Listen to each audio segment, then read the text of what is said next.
Bonsoir et bienvenue dans votre journal de ce lundi 29 janvier. Nous reviendrons sur la mobilisation des agriculteurs. Aujourd'hui, plusieurs axes routiers étaient bloqués.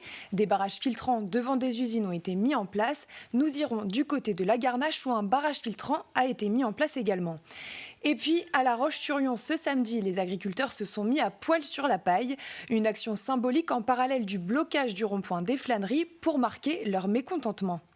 Enfin, nous découvrirons une méthode de rééducation dernière génération à la Villa Notre-Dame à Saint-Gilles-Croix-de-Vie. À l'aide d'un écran, le patient arrive à rééduquer son membre malade. Explication dans cette édition. On ouvre donc notre dossier sur le mouvement des agriculteurs. Vous le savez, la mobilisation prend de l'ampleur. Depuis une semaine, ils sont mobilisés dans toute la France. Et en ce moment, une opération escargot a lieu sur la 4 voies entre Lachaise-le-Vicomte et La Roche-sur-Yon. Des ralentissements sont à prévoir.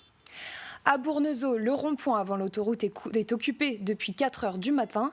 L'entrée de l'A83 est totalement bloquée par une quinzaine de tracteurs et une cinquantaine d'agriculteurs. La colère monte suite aux annonces du Premier ministre Gabriel Attal vendredi dernier. Jugées insuffisantes, les agriculteurs espèrent plus d'actions, notamment sur la loi Egalim qui œuvre pour l'équilibre des relations commerciales dans le secteur agricole et une alimentation saine et durable.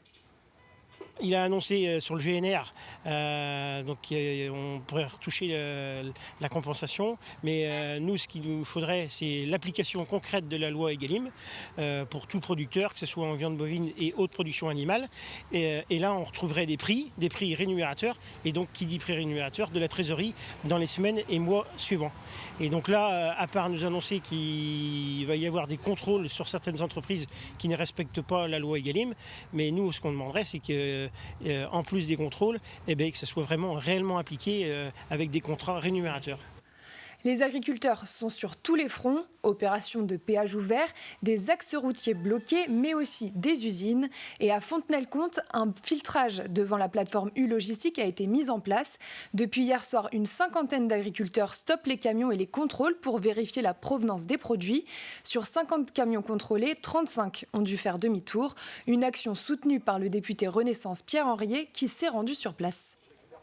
Ça me paraissait important de pouvoir être en soutien au plus près de nos agriculteurs. En tant que député du Sud Vendée, issu de Fontenay-le-Comte, c'est un moyen aussi de pouvoir les soutenir dans leurs démarches, des démarches vertueuses. D'abord, ce sont des mouvements plutôt pacifiques. Il y a eu, j'ai constaté avec eux des échanges assez intéressants, à la fois avec les transporteurs, sur le contrôle aussi des origines des viandes, des légumes, etc. Donc, je pense qu'il n'y a pas assez de contrôle. Et d'ailleurs, ça fait partie des revendications, notamment dans le cadre de la loi Egalim qui a été votée, de mettre en place en application cette loi véritablement, et notamment sur les contrôles des importations ici en France. À Pouzauges et la Châtaigneraie, des filtrages au niveau de l'entreprise Fleury-Michon ont également été mis en place. Et à La Roche-sur-Yon, ils ont filtré les entrées du Leclerc Sud. On prend la direction de la Garnache et comme vous le voyez sur ces images, un barrage filtrant a été mis en place sur le rond-point Romazière depuis ce matin 4 heures. Les camions transportant des produits étrangers sont également contrôlés. Reportage de Grégoire de Châtillon. Le rond-point de la Romazière à la Garnache ce matin, un nœud routier stratégique au nord de Challans encerclé par des agriculteurs depuis dimanche après-midi. Le décor est planté. Ici comme ailleurs, le mécontentement se poursuit. L'État ne nous écoute pas, ne prend pas en compte nos difficultés. Lorsqu'on regarde en élevage laitier, on est à 6 ou 7 euros de l'heure. Et on travaille le week-end et on travaille de nuit. Dans l'élevage bovin laitant, c'est pareil, on n'est pas assez payé. Toutes les productions d'élevage sont largement sous-payées. Des agriculteurs qui se disent sous-payés, écrasés par la bureaucratie et qui ont besoin d'être entendus. Résultat, des ralentissements pour les automobilistes. Pas de barrage ici, mais une filtration des camions frigorifiques.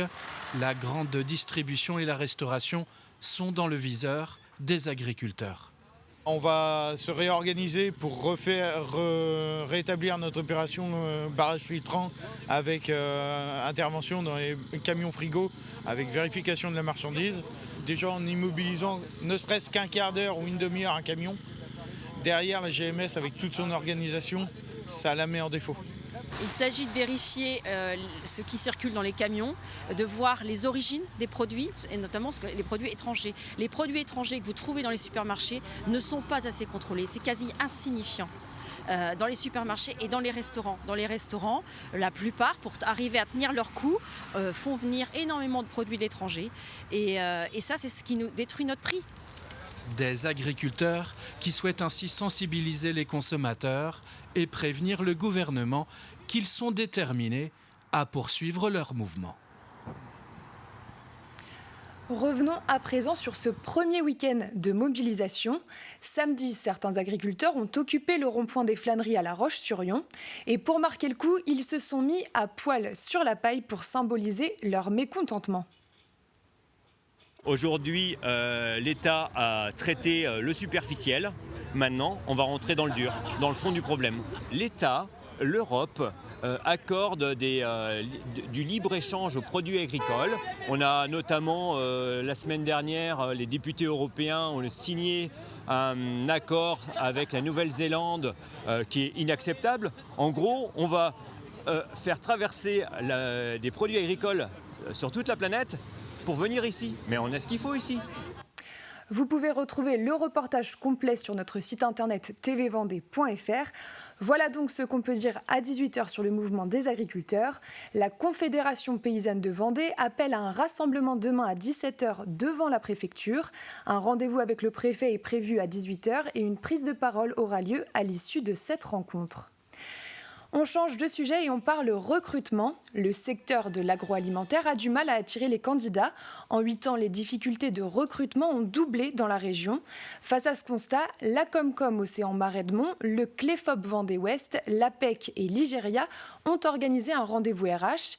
L'objectif est de permettre aux entreprises de l'agroalimentaire d'échanger et d'explorer les solutions pour surmonter les défis actuels.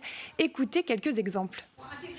On a en permanence 20 à 30 postes à pourvoir, surtout sur le métier de conducteur de ligne, technicien de maintenance, mais on en est même aujourd'hui à avoir du mal à recruter des boulangers, des pâtissiers, parce qu'il nous faut des personnes qui ont des compétences techniques. Par exemple, sur le sujet de l'intégration, quels sont les parcours d'intégration que l'on peut proposer aux nouvelles recrues ? Par exemple, des sujets sur le processus de recrutement, comment s'assurer qu'il est attractif, qu'il n'est pas trop long. Donc des actions pour raccourcir les processus de recrutement. Par exemple, sur la question du développement des compétences, on sait que c'est de nature, ce que propose l'entreprise en matière de développement des compétences, c'est de nature à attirer des collaborateurs et à les fidéliser. Donc c'est aussi qu'est-ce que l'entreprise propose pour aider les collaborateurs qui le souhaitent à progresser, à se professionnaliser, à évoluer vers d'autres postes. Donc voilà le genre d'idées qui ont été partagées. Un nouveau dispositif pour la rééducation vient d'être acquis par le centre de soins Villa Notre-Dame à Saint-Gilles-Croix-de-Vie. Cette innovation thérapeutique repose sur l'utilisation d'un logiciel, d'une caméra et d'un système d'écran. Le dispositif coûte 61 000 € et il a été intégralement pris en charge par l'ARS. La machine enregistre le mouvement correct du membre sain et le projette comme s'il s'agissait du membre malade. Le patient va ensuite réaliser le mouvement qu'il voit à l'écran. Certains l'ont déjà testé avec des résultats très prometteurs.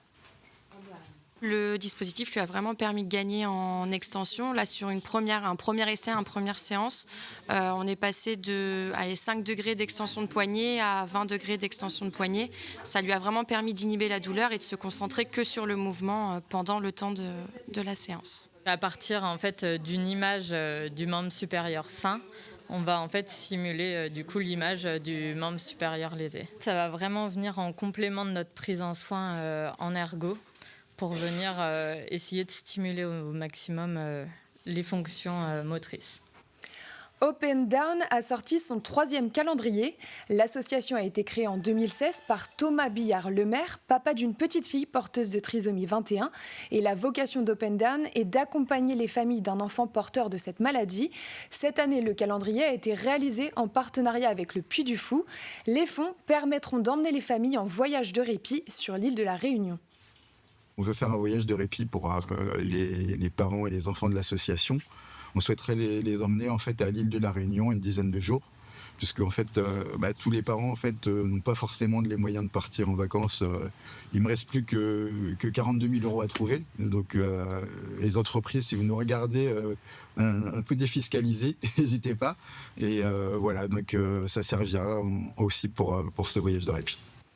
Sport à présent, et on commence avec du football et le match entre Les Herbiers et Romorantin samedi soir au stade Massabielle. Il s'agit d'une rencontre comptant pour la 9e journée de National 2, journée disputée en retard. Les Herbretais ouvrent le score au quart d'heure de jeu, mais Romorantin égalise à la 50e minute. Résultat final, 1-1. Et avec ce match nul, les Herbiers restent en tête du classement avec 26 points, soit 4 points de plus que leur dauphin, qui n'est autre que La Roche VF, autre équipe vendéenne engagée en National 2. Un mot de basket. La Roche Vendée Basket était en déplacement hier dans le Finistère face à Landerneau pour le compte de la 14e journée de Ligue féminine. Rencontre capitale puisqu'avant ce match, le RVBC était avant-dernier et les Bretonnes dernières. Un match au coude à coude, mais La Roche s'impose finalement 78-75. Les joueuses de Manu Body grimpent d'une place au classement et pointent désormais en 10e position. Et on termine avec les foulées du Mingo à Cugan. Cette course avait lieu dimanche et a rassemblé 1500 personnes. Sur la plus longue distance, 37 km, Julien Cougnot s'impose en 2h28 et 56 secondes, soit plus de 11 minutes d'avance sur le deuxième. En deuxième place, on retrouve Antoine Hervouette. David Rétière vient compléter le podium en troisième place. Et la première féminine sur le 37 km est Guédig Le Gallio en 3h27 et 11 secondes.